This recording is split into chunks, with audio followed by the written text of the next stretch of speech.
You are not weak for wanting peace in your divorce. My guest today explains why dignity, not destruction, is the strongest path forward.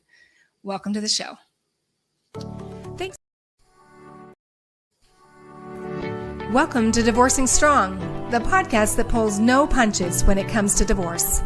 I'm Becky Sampson, better known as Bulldog Becky Brockovich, and I'm here to give you the straight talk, the strategies, and the subpoena secrets you won't hear anywhere else. With expert guests and proven advice, you'll learn your rights, your options, and gain your power that encourages a fair and equitable outcome. Divorce doesn't have to break you. It can build you. Let's get to it. Well, on today's episode of Divorcing Strong, I'm honored to welcome Anthony Diaz, known as the Collaborative Peacemaker. If you're in the middle of divorce and feel like the system is pushing you towards conflict instead of clarity, Anthony's work offers a radically different approach. For more than 30 years, Anthony has helped families navigate divorce with dignity without turning the process into a courtroom battle that leaves everyone emotionally bankrupt.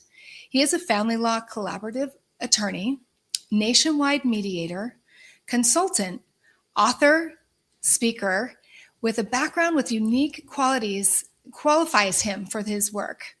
Former CPA, assistant state attorney, and Supreme Court certified family law mediator.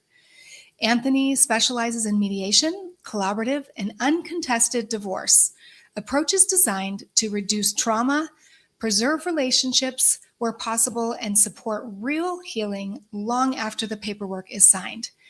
His influences reach nationally through his leadership on the board of directors for the International Academy of Collaborative Professionals, and through other media appearances, including one of my former guest shows, the Divorce Hour podcast. This conversation is about more than legal strategy. It's about redefining what strength looks like in divorce.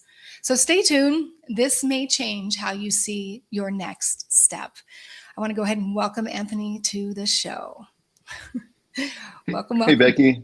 It's good to be here. Thank you so much for having me. Absolutely. Well, as we were kind of talking a little bit before the show, my degree was in like conflict resolution and mediation. So I love this. And even we're going to tap into, even if it's kind of going to that point of conflict, how do you dial that back so that you can be more in a collaborative space? So thank you so much, Anthony, for joining. And as I always say, my first little question is, tell us kind of what got you into this industry and what makes you passionate about helping and serving people in this collaborative space. So it's definitely been an interesting journey on this being a peacemaker. And what really got my attention was my own divorce that happened. Now it's over 20 years ago.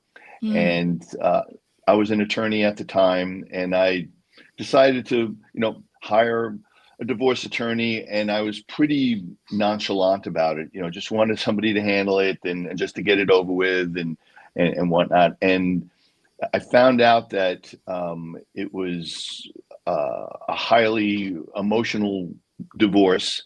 And although the case settled in mediation, we couldn't even be in the same room. So it was really an eye-opener for me on the whole process, how I reacted and responded, which was a little out of character for me. But as I was reflecting on that afterwards, I was thinking about people that are going through a divorce that don't have a legal background, don't really understand the law, how difficult it must be for them if I had the experience I had. So it really got me on a process of helping people move through this process as with all the emotions involved, and to bring as much peace into that process that I wish I would have brought into my own process. But it was a lesson and a path that I guess I needed to be on. And now, I get to live every day working with people that want to peaceful outcome, even in high conflict situations, and they actually seek me out to have that outcome. And I can't ask for anything better than that. So it's been a journey, and I'm really passionate about the people that get to experience a peaceful divorce, even though they didn't think it was possible. Well, and that's what I don't think a lot of people do realize that. Even, I mean, sometimes I take calls all the time too, that even though it is high conflict, or it feels like it's high conflict, or there may have been a lot of conflict within the relationship or in the marriage, there are techniques, there are professionals that can help you bring you back to more of a peaceful resolution, whether it's your tone, or whether it's how you're communicating, or how you're negotiating, or those kind of things. And so I appreciate that you kind of pivoted. Did you totally pivot at that point, like after your divorce? Then were you doing I something? didn't totally. Yeah, I was still gathering more information, and I finally, I became certified as a mediator. I, found out about the collaborative process, which has been a game changer for me. As a professional and as an attorney, I'm very involved in it nationwide and worldwide. And as I began to see the possibilities of out of court divorce, I went from a high litigation practice to a very low litigation practice, where litigation is the last resort. And everybody knows that when they hire me, that they're looking for a peaceful outcome. And most of the time, people were able to do it out of court. In some situations, for some reason or another, we wind up going to court. But that's a last resort for people. So, over the years, I've understood that people can get a better outcome resolving it themselves than going to court and letting a judge make the decision, and you have no input into that outcome. 110%. I agree with you. The question that kind of comes to me is what are some of the signs when you're talking to somebody about their case that you can tell if it's going to go to litigation, or if you can pull them back, and you can help them through the mediation process? Sure. So, divorce isn't easy. It's not. There's a lot of emotions. There's a lot going on. There's a lot of decisions that have to be made. People don't go through divorce multiple times in their life, though some people do. Sometimes this is the only time that they've experienced it. So just meeting people where they are, and taking them where they are is really important to me, and to listen to where they are. When they come to me and are really looking for my help, and looking like, I've got this situation, what do you think? Or I don't know how this is going to work out. What are my options? People that are really interested in the outcome and interested in the options they have really are a blessing to work with, because being open to the possibility is really important, because you can do anything in a divorce process. You can have,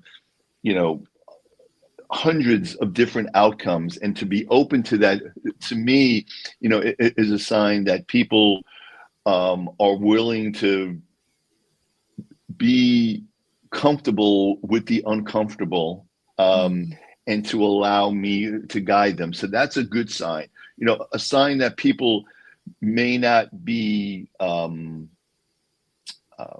interested, or may not have the emotional capacity for an out of court, is if they get very rigid with, like, well, I have to have alimony, or I'm not paying alimony, or I have to get this amount. And a lot of it just comes from lack of education, or people said, well, this is what happened in my friend's divorce, or this is what happened there. So, I have to take some time to educate them on the process and the law, and every case is different. And people are, oh, I didn't know that. I just thought that every case was like this and whatnot. So, many times when you educate in maybe what they might have some misinformation, and although the internet is great, and now we have artificial intelligence, sometimes that information is incorrect. And, you Hmm. know, as attorneys, we have to check that when we're doing work on artificial intelligence. We have to take that information with a grain of salt. And now people are so full of having resources and information that sometimes it's accurate and sometimes it's not. So being Yeah. able to point people in the right direction and get them back on track if they're misinformed is really important. So what I'm hearing you saying is that really, if you're open to all the possibilities that are out there, that would be one sign of whether or not you can be in a collaborative divorce or mediated divorce. If you're closed and rigid, it's very difficult to work with that. Is that? Yeah, it is. Yeah, because being out of court, you know, the main benefit is because you have options and you can explore Mhm. different options and goals, and you can take the time to understand the other spouse's goals and for them to understand yours. So that requires being open and being flexible on different outcomes. Well, I was looking at this, but I didn't know we can do this. And this is even better than what I was thinking, or I can take less here and take a little bit more there. So people that are open to, there are ways to come out to the same outcome, those are the folks that are really going to have a good divorce experience. Yeah, I was thinking about like what are the kind of outcomes do people often get outside of court that they rarely get inside of court? Sure. So one of those is when it comes to, let's say, the house. You know, Uh-huh. the court knows, you know, you either sell the house or one person buys the other one out in the house, and that's it. You're out of court. If you have children, you know, you can do what's called nesting, and you can not Hmm. sell the house, and the children stay in the home, and the parents come and go. And I, then you you, know, I can't believe you said that. That's like something, I mean, I probably 15, 20 years ago before I got married and divorced, all that stuff, I thought about the same thing. I'm like, can't there be a way that the kids don't have to suffer and that you just leave the kids in the home and the parents keep on going? Like, I've never yeah, heard anybody else say that. it's becoming very popular because now it's not so easy to sell a home or get it Yeah. refinanced. But these are the creative possibilities Mm. that can happen outside of court. You know, inside of court, the judge is just looking at the law and doesn't really have the time and the resources. You have a day or half a day, and that's it. So when you're out of court, you can take your time, you can be creative, you can be intentional and mindful, and that's where the possibilities happen. Yeah, because I always say to people all the time is the judge doesn't know your history. They don't know your life. They don't know your values. They don't know what's important to you or not. And they're given such a small, minute, and that's depending on whether you can even tell the story right. Right. Right? Like, And and I love judges. I have a lot of my friends now are judges. So, you know, mhm, I get to hear them and see them, and they would love it if everyone could have a resolution. You know, they're not thrilled about being put in that position mhm. of making a decision, coming up with an outcome that will affect the lives of many, many people. However, when you use the court process, that's the end of the process. And if you don't have an agreement by the time it gets to the judge, the judge's role is to make that decision. So, you know, I think um, people don't understand that, you know, they want their day in court, but sometimes you don't get a day, you get an hour, you get 2 hours, you get maybe Exactly. 4 hours, and you don't get to just get up there and tell your story. There's evidence and there are procedures, and you know, so what you think should be the outcome sometimes isn't, because evidence can't come in or you can't have your child testify. So there are so many what I call landmines going to court, and you don't even know where they are sometimes until you step on it, and then all of a sudden you're left with what happened. So, you know, Mm. people, and you know, I've been doing this for a long, long time, and I've seen what happens when you go to court, and I see what happens when you resolve out of court, and that's why I'm so passionate about the out of court options because I see not only how people are in the process, how people are after the process. They're Oh, happier, they're less stressed, they're able to move on with their life because they didn't have, the stress and anxiety of going to court and having to unwind that after the divorce is over, or like to figure out, okay, now what do I do? So there are just so many benefits to being out of court. When people understand what they are, I haven't had hardly anyone who would rather go to court than resolve out of court. oh, 100%. I think that for people for someone who's listening and who can't even imagine a peaceful divorce because they've got so much conflict going on, what does a collaborative or mediated divorce actually look like a day to day in real life? Sure. So I'll start with mediation. So that could either be court ordered, or you can decide to do that with your spouse, Mm-hmm. either with or without attorneys. A mediator is a neutral professional. They could be an attorney, and if they are, they can't give legal advice. They're there to help you work through what needs to be agreed upon and help Mm-hmm. you look at the different options. So it's a skilled facilitator that really allows both spouses to really talk with each other and Mm-hmm. talk about what they're looking for.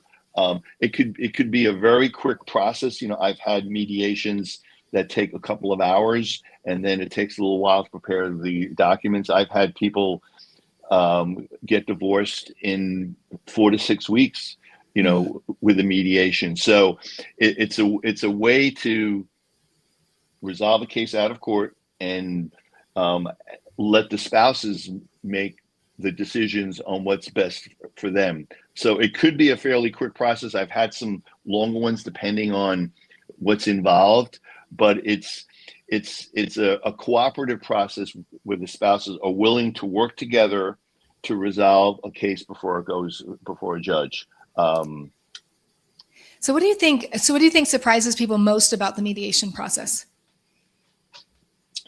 well, from two sides, I think a lot of people say afterwards they didn't realize how easy it was, because it Mm-hmm. really is a conversation. And Mm-hmm. whether it's by Zoom or in person, we're just talking. Like, okay, you have a house, you bought it here.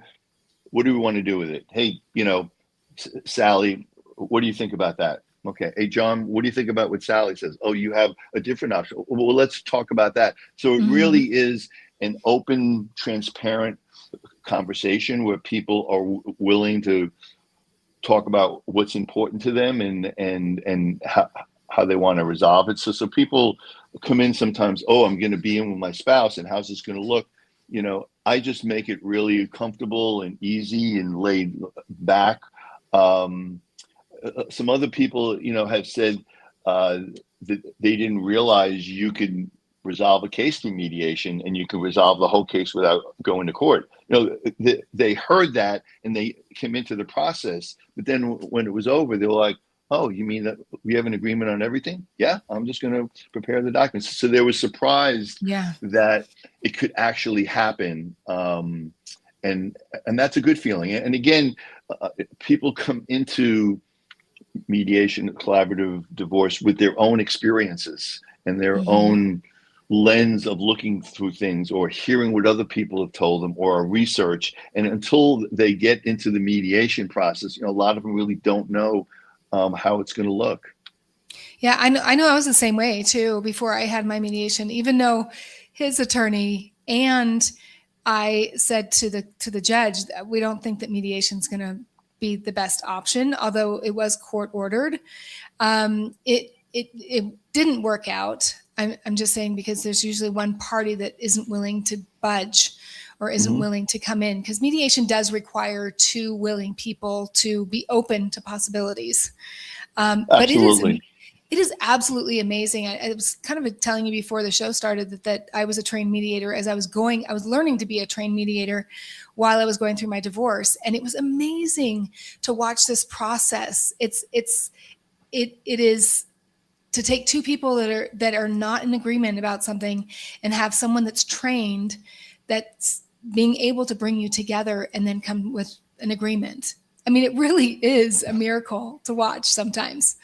It is, and well, because you have, there are a lot of different practice areas in law, and family law is the highest emotion. There are Right. mediations in every practice area, whether it's personal injury or employment law, and a lot of times those things are about money, and money is negotiable, and I think people are used to negotiating about money. In divorce, it's not always about the money. It's either about the children, or about shame or guilt in leaving the marriage, or shame that somebody wanted to divorce them. So there is so many other factors at play. To be able to navigate through that really it's an art, and it's also a science. 100%. And it really does take a certain type of person to be able to facilitate something so sensitive, as a divorce, and people's feelings are on edge, and have them in the same room. How do you handle that? But at the end, when there is an agreement, it does seem like a miracle. And there are many cases I thought in the beginning, wow, this is, I don't know about this one. And when they come together, when the agreements start, it's like a snowball. When people start seeing that they can come to agreement, they can see the possibilities that this could work. And then you start to get momentum and motivation, and then you get this buildup where people are on a roll. They're like, okay, well, let's talk about this. If we can agree on this, we should be able to agree on that. And then it's amazing how it unfolds. It really is. And it's, you really, I remember even doing our mock stuff, right? One question can send them off in a tangent, or one question can also bring them together. And it's just, it is so, I remember feeling as doing my mock mediations, is I had to really be present, to be able to hear what they weren't saying, and really tap into that emotion and see, okay, they may not be saying that that's important to them, but that's what they're saying. Yes. And once you really tap into it and then they feel heard, you're like, oh my gosh, the whole world opens up. And it's a beautiful process. Something I mentioned to you before their show, and this has to do with this question, but I often say, in my case, I was up against 5 attorneys and I won. So one of the things that you say, the biggest myth that people have about winning a divorce, and to me, winning is a fair and equitable division. So that's a fair division, rather than coming out of it desolate, financially. But winning a divorce, I mean, what usually happens when they chase that idea of winning? Like, how do you get that out of their vocabulary and more into, even though I just stepped into it and saying that to you. Right. But, well, what I try to explain it is, it's what we're looking for is a win-win. Yes. Okay. Win-win. And when both spouses win, and both spouses can win, and usually do win when you have an out-of-court resolution, because each of them are walking away with things that are important to them, and at the same time are giving up some things that maybe aren't as important to them. What I like to say in my mediations, and it's going to show how old I am, but it's a song by the Rolling Stones. You can't always get what you want, but if you try some time, you get what you need. So resolution is really about need. People come in saying want, and that's got to be explored. And when we can really focus in on, this is what I really need in this case, this is really important to me, and to let the other person know, well, this is what he or she needs. What do you think about that? Many times there can be a meeting of the mind. When you have wants, sometimes one person wants the other person, well, if you want it, well, I'm not going to give it to you. But when you come across authentic, and this is really important to me, this is what I need, and this is why. And when you get to the why of behind things, then you just open up this universe of possibilities, and now you're getting a connection maybe between the spouses. They're going to get divorced, and maybe they're connecting on this one particular issue, like, oh, I hear you. I didn't know that was important to you. Well, let's see what we can do with that. And then we have the other spouse do that. So definitely winning is about being able to have your needs heard and hopefully taken into consideration. And when you can, both spouses can walk away as winners. Yeah, I was going to say, like, who usually loses when somebody is like, I'm going to win type of attitude, and not open to the needs of the other person. Yeah. And when you go to court, many times, if there's a winner, there's going to be a loser. Mm-hmm. And that's just the way the court process is. Sometimes you don't know what the outcome is going to be. Sometimes a judge tries to make things equal, but sometimes the law doesn't call for that. And then what happens is you have people walking away from that process, people who maybe didn't get what they needed.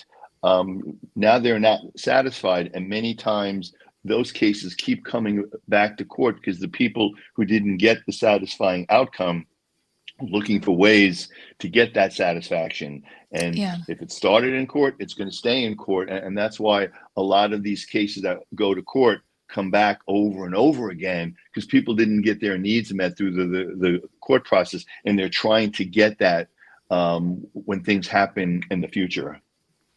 A thought keeps coming to me about somebody that I know that went to a mediation.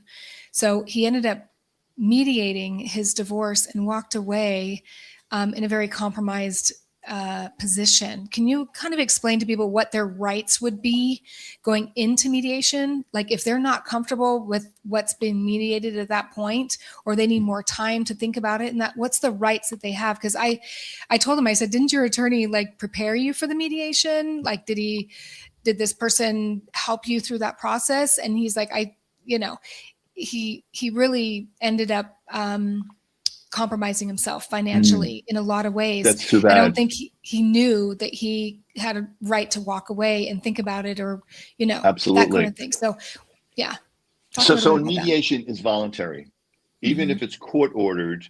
It's voluntary, meaning once you start the mediation, you can leave at any time. So a lot of people, and I make sure, whether it's with attorneys or without attorneys, this is totally voluntary. You can leave at any time. If we have a proposed agreement, you don't have to sign it here. You can think about it. You can take it, and you guys can talk about it afterwards. You can come back for another mediation. But the main thing is letting people know that they're not forced into signing an agreement, even though we've gone over everything and we've checked things off an agreement. When it gets put into paper, you may have some questions, or maybe when you look at it on paper, it looks a lot different than you thought it was, and maybe you thought you were agreeing to one thing. Maybe the mediator didn't express it correctly. So it's really important to know that you're under no obligation to sign anything. If you need time with your spouse, by yourself, or with your attorney, take that time. It's better to take the time and make sure all your questions are answered than to rush into something. Now, sometimes what comes up with mediators and attorneys is they're like, well, everyone is here now, let's just make sure we get them to sign. And I can understand that when people leave, they may start to have second thoughts, and maybe doubts. Things start to unravel, and doubts, and what am I going to do here? But that's where, if you have an attorney, that's what your attorneys is there to help you with.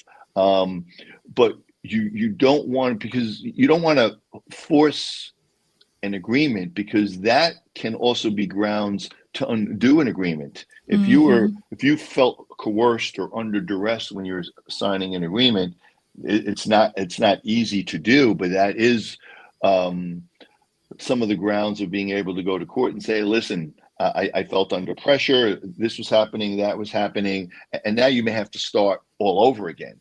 Yep. So nobody really wants that. So to me, time is on everyone's side, and I say this also because what hopefully won't happen are people are just using the mediation process to at least get to a certain point, and then they say, oh, I'm just not going to sign this, and that happens sometimes. People try to sabotage the situation. I would say that's not the majority. I think most of the time people just get scared, and they want to make sure that they're making the right decision, because this agreement's going to have ramifications, and it's going to totally affect your future. So I totally understand how you wouldn't be like, oh, well, just give it to me. I don't have to read it. I'll just sign it. I can understand you wanting to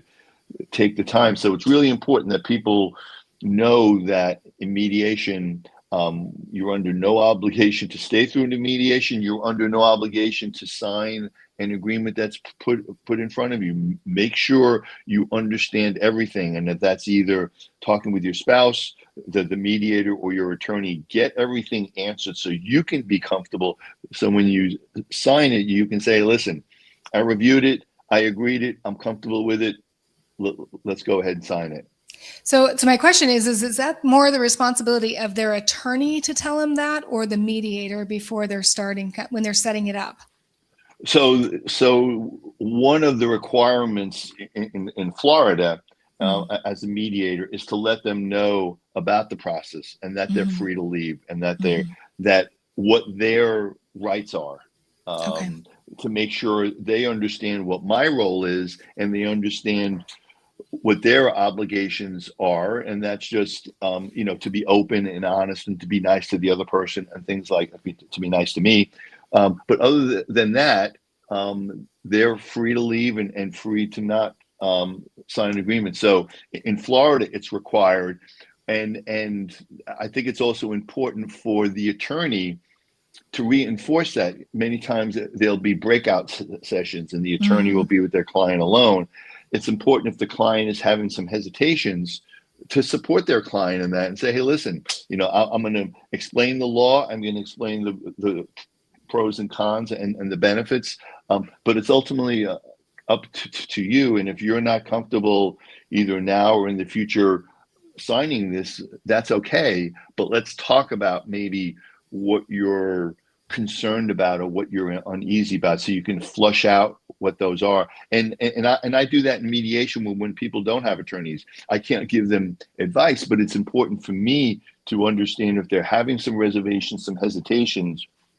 Let's talk about it together. Maybe it's founded, maybe it's not founded, but let's talk about it and see what I can do as a mediator to clear up any anxiety or uncertainty that you may have.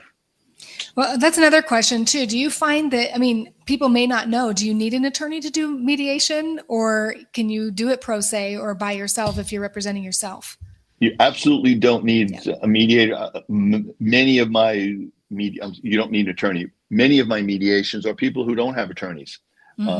And a lot of them are able to do it without attorneys at all. Some of them, we come up with an agreement, and then each of them will go for a consultation with an attorney saying, hey, I had a mediation. Here's the agreement. Is there anything I'm missing here? Is there anything you think I should add? And sometimes if that happens, they'll come back to mediation and say, hey, I'd like to make this revision. We'll talk to the other person. Well, how about if we do it this way? And we have a discussion about that revision. But many mediations are done without attorneys. So I think it's important for people to know that, and to know that if they really want some attorney input but don't really want to have them at the mediation, whether it's for cost or whatever reasons, I always recommend to go seek out a consultation for a document review to make sure that because I can't give them advice. I can't say, oh, you better put that in there, or that's not a good deal for you. that's for them to come to the conclusion themselves, or to go to an attorney for a consultation. So I think, Anthony, what I'm hearing you say is that when you're doing mediation, you do not have to have a representative there, but you also are not under obligation to sign anything that you're not comfortable with, and you have the right to have someone look it over before you make a final decision on it. Absolutely. And that is so, so important if you are in that position. And mediation is a great option to avoid having to go to litigation and going to court. And that's why I think a lot of the courts throughout the United States are really, some of them are mandating it, and some of them are just requiring or requesting that you go to mediation and try that first before you go to the court, to not only save you, but also save the courts a lot of time that way. Yeah. Yeah. So well, in Florida, every case that is in litigation is required to go to mediation before it gets before a judge. And the reason for that is many cases settle in mediation, even if it's in the court process. Yep. Having a break and having a neutral facilitator, I would say probably 90% of cases that go to mediation, even in the court process, which are the higher conflict cases, do get settled in mediation. So that's a really good sign for people, even those that are in court. Well, find a good mediator like yourself, but you actually do mediation nationwide. Is that correct? I do. I'm open to mediate, and I have mediated cases outside of Florida, and it's been a real pleasure to work with people that are around the country. Awesome. And you do probably through Zoom or some kind of online platform? Most of the time it's through Zoom. A lot of times, even in Florida, it's through Zoom. People just like Zoom. They like the ability maybe to not be in the same room as the other person. Plus, it's also easier if we want to have some private rooms for breakout rooms. Zoom makes that so easy to be able to have these discussions just one-on-one with people. So, I think that was one of those unintended consequences of COVID, but it has, still stuck around even afterwards. Yeah. Well, I have to say, Anthony, I thank you so much for being in this space and opening this space for people to learn that they can be peacemakers and they can come through this process in a lot more peaceful way than ever having to go to litigation or in any kind of thing in the court. Or, I often say on the show, my first divorce, we never even saw a judge. We never even saw an attorney. We just figured things out and sent it into the court. Well, the second one was just a complete opposite experience. And although I did learn a lot of things, I wish it didn't have to go there. And, and even if you do, there's other options, and you can really try a lot of different things and get the right professional to be able to mediate. And Anthony, you've got years of experience. And so I appreciate your efforts in helping people finish up their divorces in a peaceful way so that they can move on with their life and do the healing work for them and their children. Well, the most important thing that I want people to take away is there's hope. Yeah. I think it's, people are in this, it's really a dark place many times, divorce, and there's a lot of emotion and mental and physical things that are going on. But knowing that you have options, that are peaceful and that can lead to an amicable outcome, that really gives people hope. And I want people to know that there is hope at the end of this process. And if you can choose a peaceful process, even if you can choose a process that may not be as peaceful as you want, but choose peacemaker professionals, that will make whatever process you're in much easier. Yes, absolutely. So thank you so much for being on the show. I have my last question I love to ask at the very end, but you don't know. But what does divorcing strong mean to you?